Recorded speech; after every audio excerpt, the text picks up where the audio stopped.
안녕하세요. 흰수염고래 스포츠입니다. 북중미 월드컵을 앞두고 A조인 한국, 멕시코, 남아공, 체코 이 각 팀들이 평가전을 치르고 있습니다.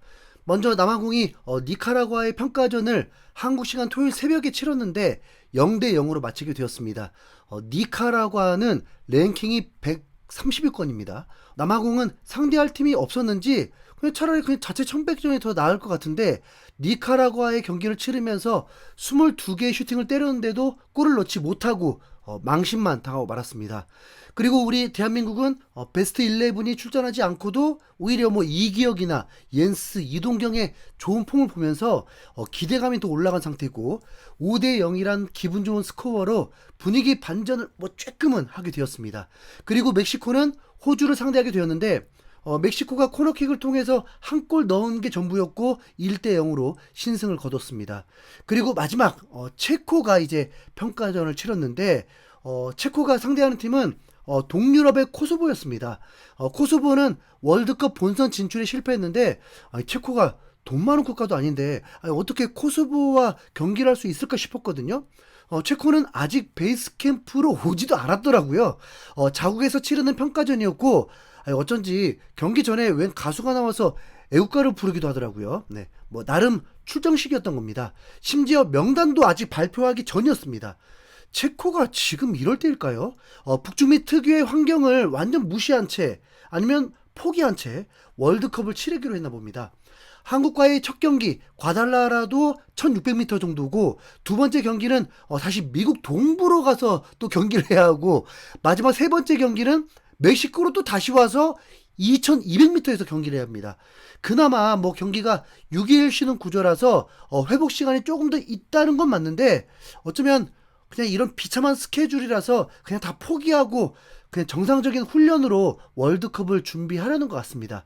그런데 출정식 치곤 유럽 축구가 또 이 정도는 아닌데 그렇게 인기가 또 많아 보이진 않았습니다. 코소보도 결코 약팀은 아닙니다. 체코와 체급이 비슷해요. 그런데 코소보는 주전 선수 몇 명이 빠진 상태고 특히 무리키라는 선수 아시죠? 네. 이강인이 마요르카 시절에 콤비를 이뤘던 스트라이커 그 무리키의 국가가 코소보인데 무리키도 빠져 있었습니다. 체코는 포백으로 나왔고 코소보를 완전 압도하고 있었습니다. 전반 11분부터 왼쪽에서 체코의 공격수가 코소보 수비를 제끼고 크로스를 올리면서 기회를 만들었고 문전에서 헤딩으로 득점이 나오게 되었습니다. 거기다 30분경에는 23살의 월드컵 출전을 목표로 한 선수가 파괴력 있는 속도와 슈팅을 보여주면서 득점도 했고 몸도 매우 단단해 보이는 선수라서 진짜 옌스가 잘 막아야 할 것 같습니다. 전반에만 2대 0으로 앞서게 되었습니다. 어차피 지들만의 축제였던 것 뿐입니다. 한국, 멕시코, 남아공과 연관되는 팀들도 아니라서 특별한 전술도 읽을 수 없었습니다. 한국, 멕시코를 상대로 맞불 작전을 놓겠다는 걸까요? 네, 그러면 땡큐고. 네. 상대가 수비적으로 나갈 때 한국은 더 힘든 경기를 했었기 때문에 그냥 맞짱 뜨자고. 네. 코소보를 상대하는 체코는 매우 강해 보였습니다. 실제로 체코를 얕보는 건 진짜 정신 나간 소리죠. 아일랜드와 덴마크를 이기고 20년 만에 월드컵 본선 티켓을 얻은 국가입니다. 그래도 한국이 체코를 상대로 첫 승을 기대하는 건 위에 언급한 것처럼 월드컵 치르는 환경이 48개국 중에 지금 가장 최악이고 체코가 세트피스에서 골을 많이 넣었다고 하고 수비가 확실히 약하기도 하고 홈에서 유독 막강한 팀인데 아일랜드, 덴마크 모두 홈에서 이겼던 겁니다. 출전식에서도 이 정도의 관중석이라면 멕시코에서는 그래도 한국의 홈경기 같은 경기가 되지 않을까 싶습니다. 과달라라의 한국 교민은 많을 리가 없지만 멕시코인들에게 또 한국의 호감도가 매우 높기 때문에 한국 홈경기가 될 거라 기대하고 있습니다. 근데 우선 두 골은 모두 필드골이었다는 거. 네. 체코는 후반전에는 유망주들도 투입시키고 핵심 주전들은 끝까지 쉬게 했고 아무리 봐도 출정식도 아닌 것 같은 대충의 느낌이었습니다. 당연히 손발도 잘 맞은 팀이 아니니까 코소보가 더 적극적으로 나가면서 팽팽한 경기가 되었고 코소보가 득점까지 하게 됩니다. 그런데 그 득점 과정이 딱 한국이 하려고 한 그 패턴으로 득점이 나오게 되었습니다. 왼쪽에서 돌파를 한 후에 낮고 강하게 문전으로 찔렀는데 수비수 맞고 굴절되면서 골문 앞에서 어부지리로 득점에 성공했습니다. 현대 축구에서 교과서 같은 공격 패턴인 거죠. 경기는 체코가 2대1로 승리했지만 생각보다 큰 의미가 있는 경기가 아니었다는 것만 확인하게 되는 경기였습니다. 이제 미국에서 이제 과테말라와의 경기할 텐데 그 경기도 그렇게 큰 도움이 될 것 같진 않습니다. 그냥 1600m 멕시코에서 6월 12일 뚜껑을 열어봐야 아는 경기가 될 것 같네요. 네. 체코 경기는 여기까지 전하고요.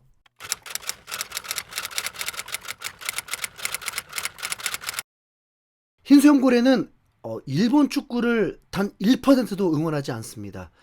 같은 아시아지만 일본 자체의 반감은 뭐 크진 않은데 스포츠에서만큼은 일본에게는 가위바위보도 지면 안 된다는 그 마음, 딱 저도 그런 마음입니다. 한국보다 스포츠 시스템이 대부분 잘 되어 있고 전 세계를 호령하는 스타들이 나오고 있다는 것도 알고 뭐 부럽지만 어쨌든 어떤 대회든 일본과 연관이 생기게 된다면 일본이 잘 되는 꼴은 진짜 전혀 보고 싶지 않습니다. 우리의 캡틴 손흥민은 한 가지 아쉬운 커리어가 있는데 일본과의 성인 국가대표 경기를 단 한 번도 치러본 적이 없습니다. 그러니까 일본을 이겨본 적도 없다는 거죠. 박지성은 전성기 때 일본 원정에서 5만 명을 침묵시켜버리는 원맨쇼 골로 산책 세레머니를 보여줬던 그런 퍼포먼스를 손흥민은 일본에게 보여준 적이 없는 거죠.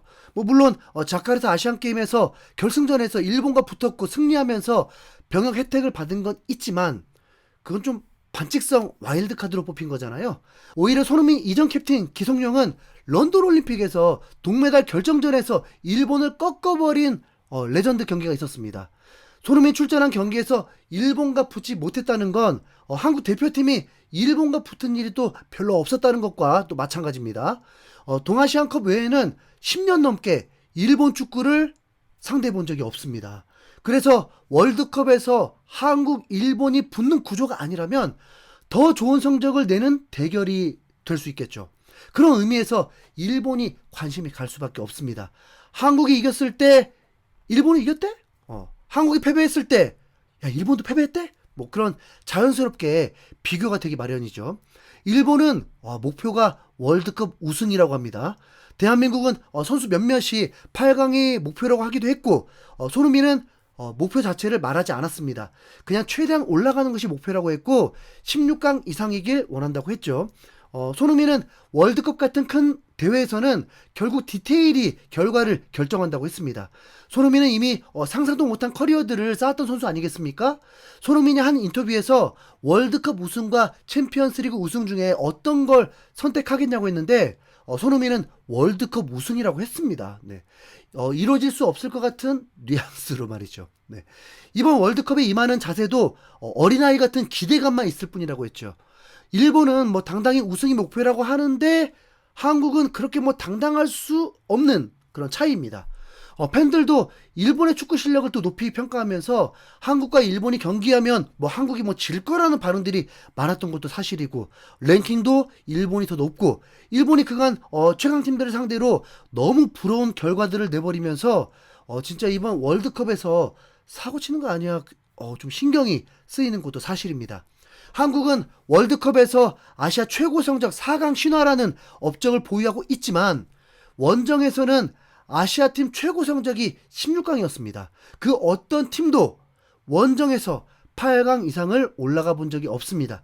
그래서 이번 북중미 월드컵에서는 한국, 일본 중에 어느 팀이 8강에 오를 수 있을까? 그 대결도 참 관심이 모아지고 있습니다.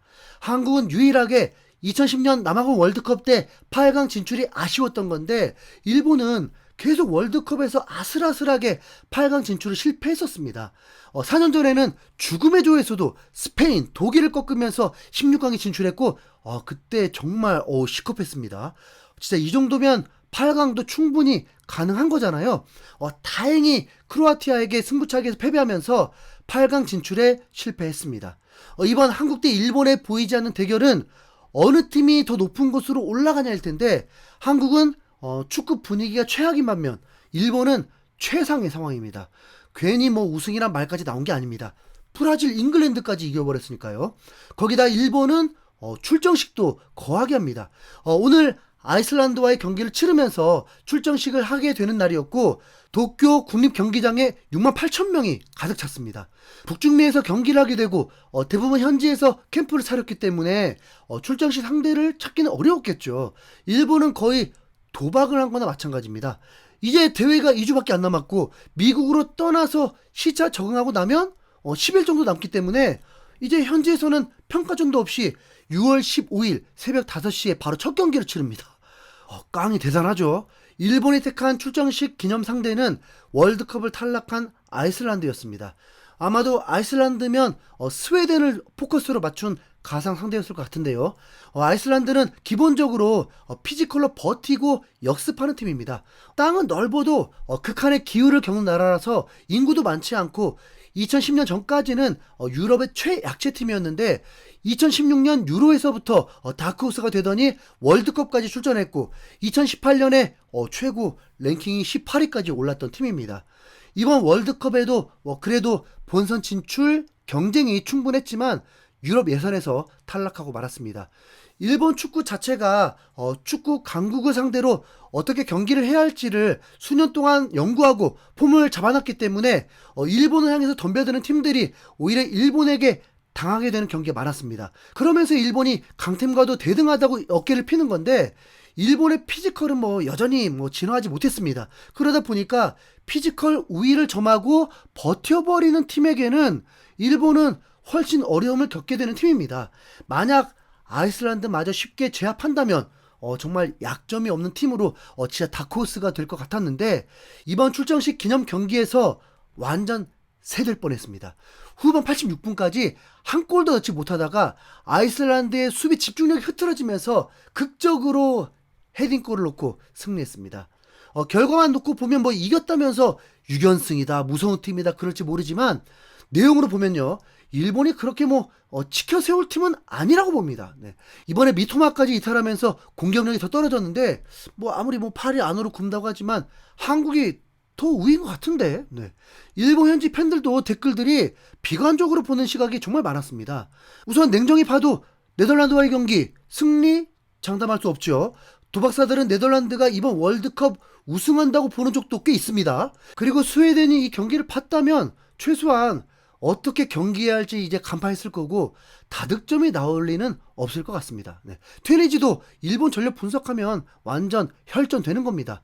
한국도 내려앉은 팀에게 고전하는 건 마찬가지인데 이럴 때는 무조건 해저 축구로 클래스 있는 선수의 한 방으로 바뀌게 되거든요. 네, 그러면 자, 왜 일본이 아시안컵에서 이라크에게 패배하고 탈락했겠습니까?